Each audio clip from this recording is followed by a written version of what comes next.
นาะทุกคนกับมื้อนี้ก็มางานแต่งเนาะหลานสาวมื้อนี้โอ้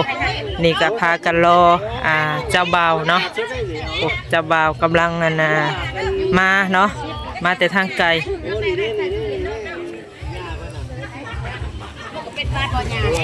เฮขันหมากเจ้าบ่าวเนาะ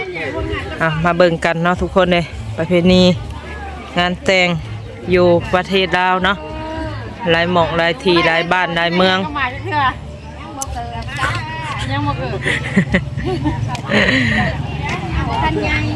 พอกันอยู่งานแต่งพี่นางเลยโดยถ้าเจ้าบ่าวเพิ่นมาดิเจ้าบ่าวมาแล้วผลเราเขียนลงเน่เราเลยหยอกแล้วโอ้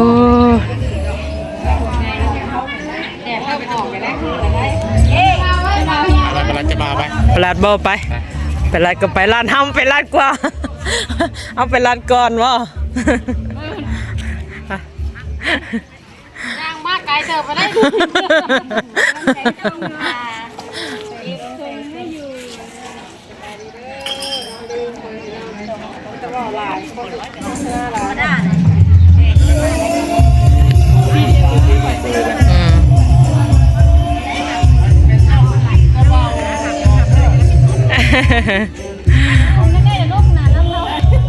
กะทักทายสบายดีเนาะพ่อแม่พี่น้อง FC ป่าดุงเบิดสุขุสุขคนเด้อเนาะก็ยินดีตอนรับเข้าสู่ซอกสนวนคือเก่าคือเดิมพ่อพี่น้องเอ้ยตอนนี้ก็มางานแต่งบ้านโคกป่าบายเนาะตรงข้ามกันกับบ้านสนวนหั่นล่ะเนาะแต่ว่ามาแล้วสบายดีสบายดี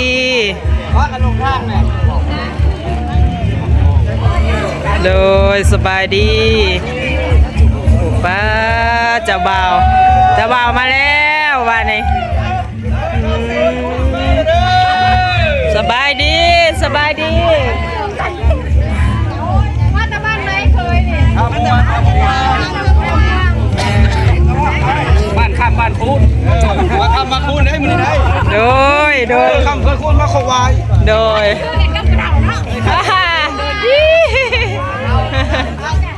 ว่าจะได้มาอยู่น้ำกันเนี่ยเราเป็นผู้ชายวัดแขนไปได้ตอนนี้ก็รอเจ้าภาพเนาะมาครับ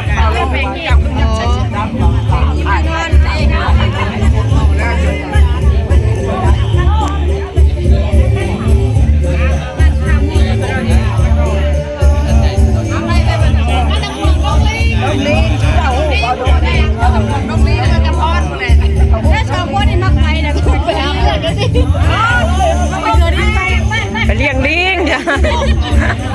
เราเทศไปเกิดเองสูง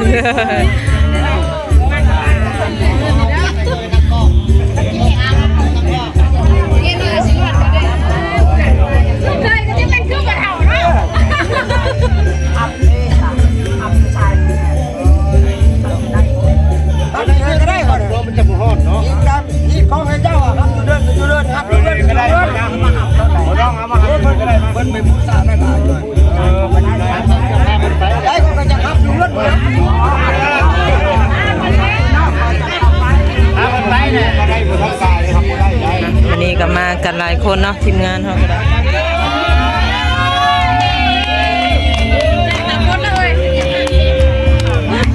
คนจะใส่ล้างง่ายแต่รถคนไม่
เต็มคักแน่นะแบบนี้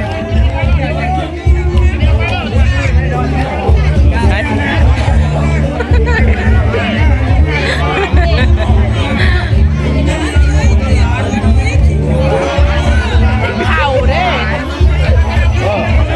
โอ้ย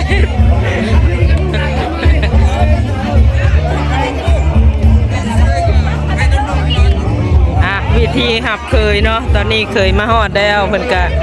ตอนหับอยู่ระหว่างเครื่องทางเนาะ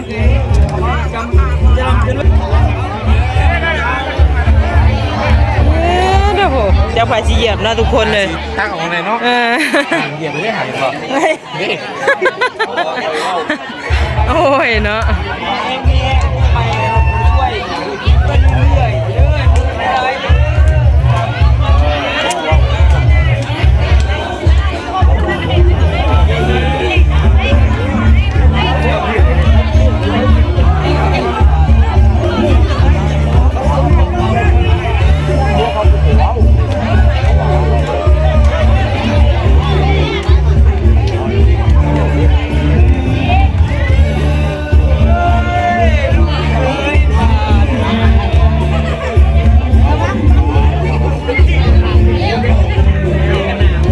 ระวังเหยียบเด้อ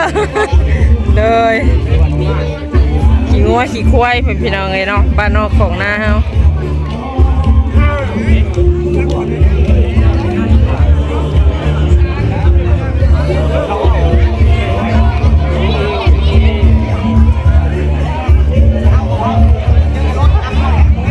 เจ้าบ่าวก็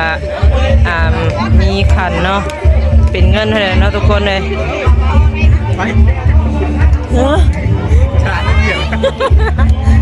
เหยียบกินหัวมาล่ะโอ้ยเนาะ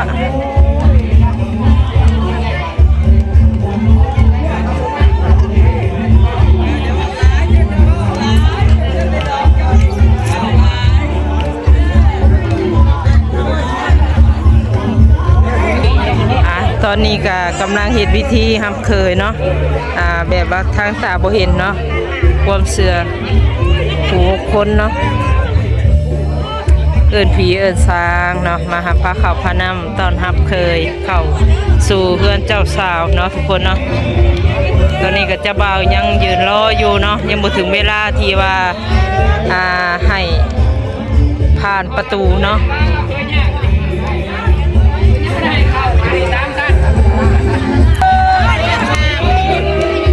ถึงเวลาแห่เจ้าวาวเข้า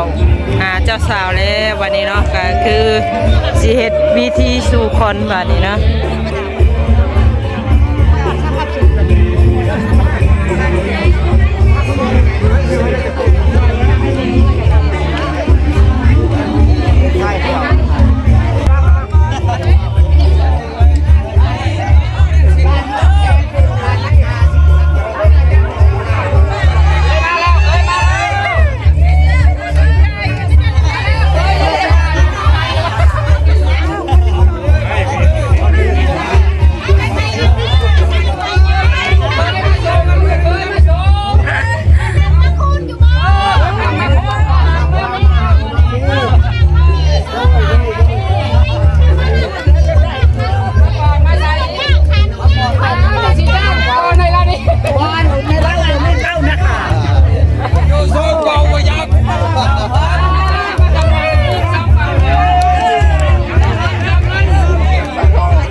ตอนนี้ก็เจ้าสาวเจ้าบ่าวกำลังเข้าอีทีเนาะ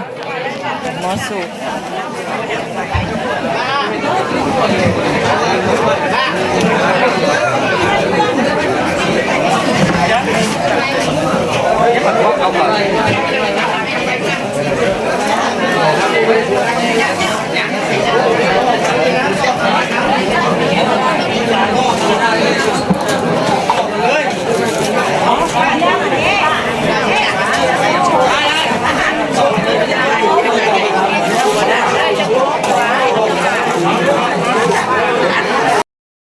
โอเคเนาะทุกคนเนาะตอนนี้ก็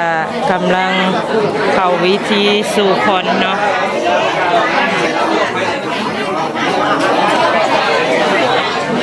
นะสั่งในคลิปนี้ก็สิประมาณนี้ก่อนเนาะเพราะว่าเขาก็เข้าไป